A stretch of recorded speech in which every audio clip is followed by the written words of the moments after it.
നോവിൻ പെരുമഴക്കാലം ഒരു നോവ് കഴിഞ്ഞ് വന്ന ആളാണ് ഇപ്പോൾ സന്തോഷത്തിൻ്റെ പെരുമഴയത്താണ് നിൽക്കുന്നത് അല്ലേ?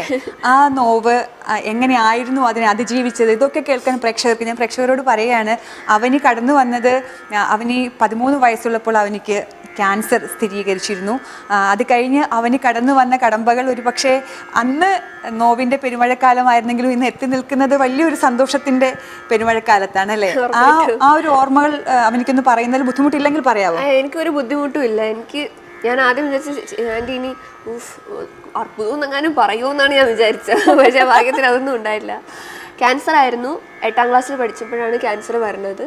പിന്നെ അതിൻ്റെ ട്രീറ്റ്മെൻറ്റും കാര്യങ്ങളൊക്കെ ആയിട്ട് ലൈഫ് മൊത്തത്തിലൊന്ന് ചേഞ്ചായി.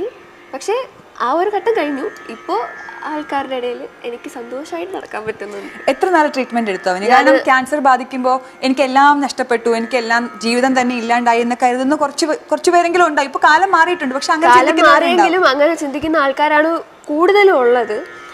പിന്നെ ഞാൻ അങ്ങനെ ചിന്തിച്ചില്ല. ഒന്ന്, എൻ്റെ പ്രായം 13ആണ്.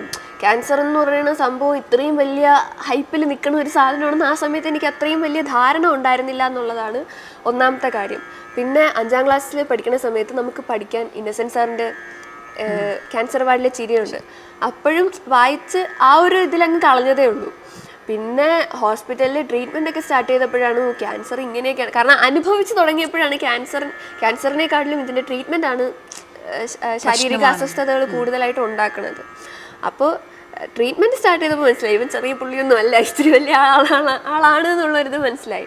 പിന്നെ അതുമാത്രമല്ല, നമ്മൾ ഹോസ്പിറ്റലിൽ കാണുന്ന കാഴ്ചകൾ എല്ലാം നമ്മളെ ചിലത് നമ്മുടെ നല്ല രീതിയിൽ ബോൾഡാക്കും.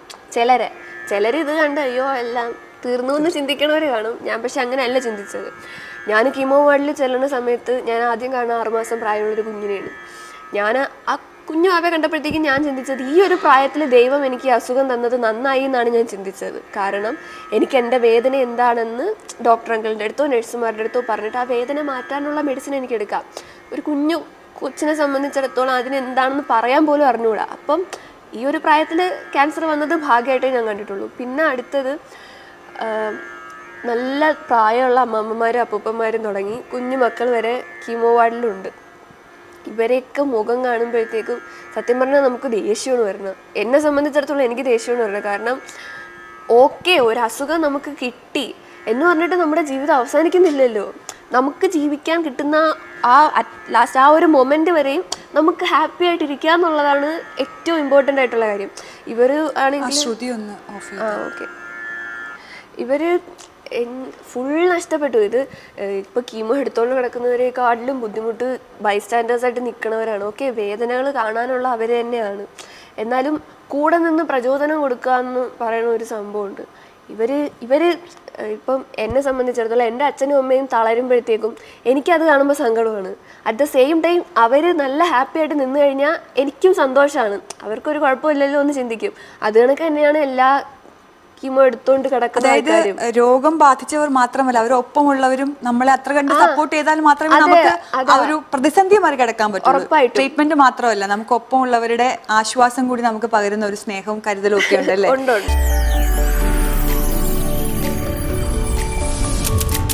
NTV UAE to the world.